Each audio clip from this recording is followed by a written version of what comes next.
Hello, and welcome to Leading the Debate from the Leaders' Council of Great Britain and Northern Ireland. I'm your host, Matthew O'Neill. Today we're taking our cue from Monty Python's The Life of Brian and trying to look on the bright side of life.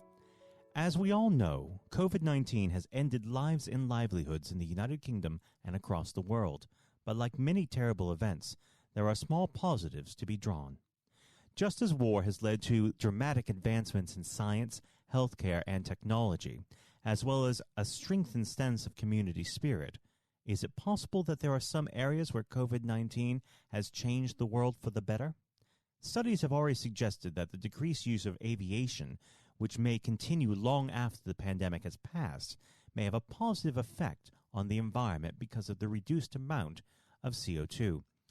Francis Ryan in The Guardian has argued that the move to a more virtual world has been empowering for people with severe mobility issues, with an increase in virtual tours of museums, virtual theater performances, and of course, virtual calls. And depending on your stance, you may well view the government's new emphasis on tackling obesity as a positive development in itself. Professor Debbie Haskell-Leventhal of Macquarie Business School in Sydney even argues that the pandemic may be good for peace, citing a ceasefire that was declared by the Saudis fighting Houthi rebels in Yemen. Over the past week, I spoke to several leaders from across the country, and as well as learning about their unique take on leadership, I was able to ask them for the positives that they have drawn from the pandemic. For Al Russell from the London Clinic, this period has been a real shot in the arm to get patients to engage with technology. I think that the necessity has been the mother of invention here, and I think I would cite digital consultations as one of those.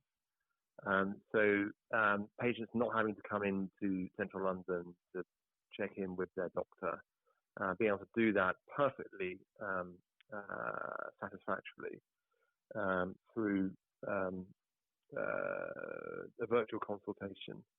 The level of collaboration with doctors has been really high using that technology as well. So, for instance, most hospitals have a discipline called multidisciplinary team meetings where we discuss individual patients, but not just with one doctor, but with a whole group of similar disciplined doctors to identify what's best for that patient. And because of using virtual technology, the number of doctors increased to discuss what was best for that patient. And that's a really good thing for patient safety and harnessing the sort of collaborative tools that digital technology has given us. And the pace of change is massively accelerated with COVID. And actually, I think doctors now say, well, we won't go back the other way because this is great, it's convenient, it's good for patients. Bill Richards, managing director of Indeed, spoke about his pride at being able to help fill the recruitment gaps in the NHS in their hour of need. Now, whilst no one would wish the pandemic on anybody, of course, I think that empathetic narrative has really come out from the business. Both, what we are able to offer our clients. We've been working with a lot of clients to help them in their hour of need. We've been able to assist them with some products that we've offered free of charge, understanding that their climate has completely changed. And then internally, I think we've genuinely learned a lot about ourselves as a business as well, and how we've been able to pivot and be even more innovative than we would be normally. I think it's fair to say that Indeed is considered a very innovative business, but we've managed to really think about things from a completely different perspective. One of the clients that we've been working with a lot, particularly during the height of the pandemic, is the NHS and the Department of Health and Social Care, for example. So we've been able to help them, offering them a lot of product free of charge in order to help populate a lot of these field hospitals that they were creating at the time, and to make sure there's enough clinical workers in all hospitals. So the elements like that have been really enjoyable to be able to give something back to the nation. And then I spoke with two leaders from the field of education, an area that has been hit harder than most by the COVID-19 pandemic. with many schools still yet to reopen at all since the initial lockdown. Our own chairman, Lord Blunkett, has been particularly vocal on the issue, writing in the Mail on Sunday last month that the failure to get all children back to school was a betrayal of young lives. Yet Karen Hayes, head teacher of Derby Pride Academy, has managed to find a silver lining. I think personally the relationships that we've built up as with our parents on an individual basis. So very, very early on, we all of the staff took on responsibility for 2 or 3 pupils across the school population. Now we're a small school, and we understand that that's not possible for all schools, but we've been able to build really, really strong relationships with all of our pupils, get parents on board, speak to the pupils as well as speaking to the parents on twice every week at least, as well as doorstep discussions and having some of the pupils in. I think the silver lining for us is when pupils return, the relationships that they'll have built up with those individual people will be strong, and they will feel confident in being able to speak to people about issues that they might have experienced, because the conversations, ultimately have become more about the care of that family as a family unit. And I think one of the things that we know that's been a benefit, recently we sent out a survey to all of our Year 11s that are leaving. So we've got 23 Year 11s that are leaving. And without exception in those surveys, it came through that they've really, really appreciated the contact, not only through, the contact for academic achievement and for curriculum, but the contact to make sure that the family is safe, the contact to make sure that the family has got enough food, and putting them in touch with people through food hubs and things like that to make sure that they are managing. And I think they've really appreciated that. And, all of the parents without exception have said they would recommend the school on the basis of how we've communicated individually with parents and families and children. So I think that's a silver lining for us. While Joe Garner from Cheshire Autism Practical Support spoke about how, for some children with autism, online video-based education has been preferable to learning in a classroom. She also discussed how lockdown has affected some of her relationships with the children's families. One of the positives is the engagement from hard-to-reach families who wouldn't necessarily be able to come to any of our activities for various reasons, not necessarily transport, but the difficulties of managing a child with autism and the uncertainty of new venues and new people and new children getting on with their peers and what have you. So we've been doing some mindful sessions with another of our specialist teacher, and she's actually had 11 children, teenagers, that we haven't really engaged with before. So that's been absolutely fantastic. And one of the learning curves for us during COVID is that we will be continuing the virtual online sessions with the proviso that we try and get those children to actually access something physical once we're out of lockdown. So that's been really positive. It's been lovely to see. I'm now joined by the director of the Leaders Council, Craig Wellman. Craig, what positives have you taken from this period thus far? Well, look, obviously, as the Leaders Council, we work with leaders from predominantly SMEs from across the country. And overwhelmingly, of course, it has been a negative experience, particularly for those organisations who've had to shut down entirely for 3 months, and who even now haven't completely reopened as normal. I think, as you mentioned earlier in the piece, for instance, in the hospitality sector, the fact that 2/3 of the country is still very reluctant to go out and use the hospitality sector. I mean, these are knock-on negative effects that are going to continue for some time. But certainly in terms of positives, and there are some, you touched on some already, I would say that in terms of leadership, every single leadership figure in whatever field they work in will have learned probably more about themselves during this period than perhaps in several years beforehand. This is really where leadership is crucial. When things are going well, and business is established and has good trusted staff and a strong customer base, you can sort of, I think, get into a bit of a flow state, and leadership in some regards can take care of itself. It's when negative events happen that you're really tested. So the fact that every single leadership figure has been tested is in itself a positive, because they'll draw on the experience for the rest of their career. So that's good. Obviously, beyond that, you've got things like the increased take-up of certain types of technologies.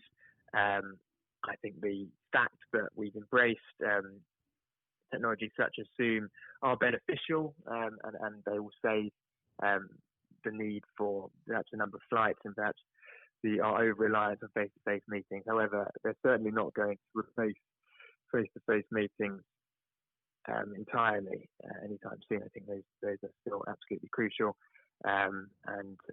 While we might be moving towards a world of more flexible working, which will certainly be another good thing to take from this, I think it's going to be very important that teams do still see each other, and that face-to-face plays a big part in building people's confidence. But certainly from the point of view of the Leaders' Council, I would say that the most positive aspect has been the challenge it's placed to leadership, and also in terms of, as you've so aptly demonstrated in your various podcast episodes with leaders from across the country, I think we've seen how well that they've responded to the challenge in most cases.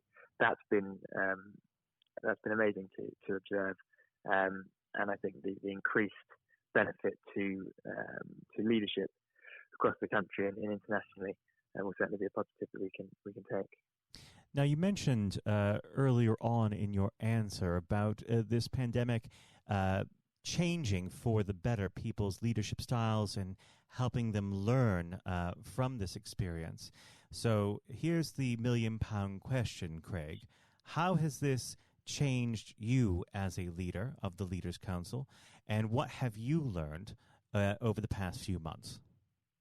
That certainly is a tough question. It's very good to know. Well, good. I mean, as I say, that does certainly apply to me. It's been a real challenge, but I think I've had to rely on a team more than ever, and I think when I have discussions with other leadership figures, I often I've lapsed a bit into just saying that working from home is something that can work fairly seamlessly. I think that has been the case with our team, but I think that is largely because of the strength of the team and because of the trust that I've got with each of the individual team members, most of whom I've been lucky enough to work with for several years. So I think once you have that trust, then things like remote working are possible.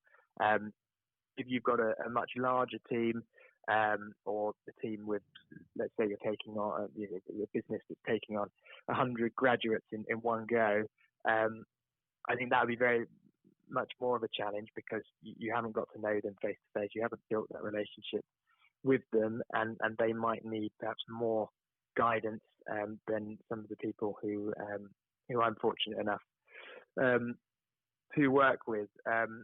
But in terms of how I've responded to it, I've certainly leaned on the lessons that we've all learned from the leadership figures that we represent, and listening to them, listening to some of their advice and the way that they keep their colleagues engaged, and I've drawn on that, and that's been incredibly helpful.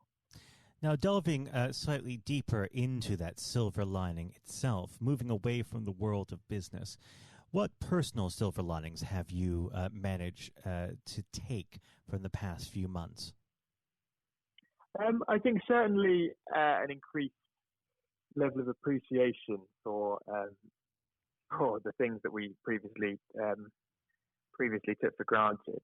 I think you earlier you were mentioning about the professor in Australia, saying, and I think in her piece she wrote about the increased appreciation of the world around us. I think the fact that we lived in a world where most of us, going to the pub or or going to restaurants or going to theatre or to sporting events was just part of our lives. And I think now, as those things return, we can realise how amazing it is to be able to do those sorts of things, and to realise that those things are only possible when you have a functioning country and a thriving economy, and a country where people do get down and work hard and produce all of these things.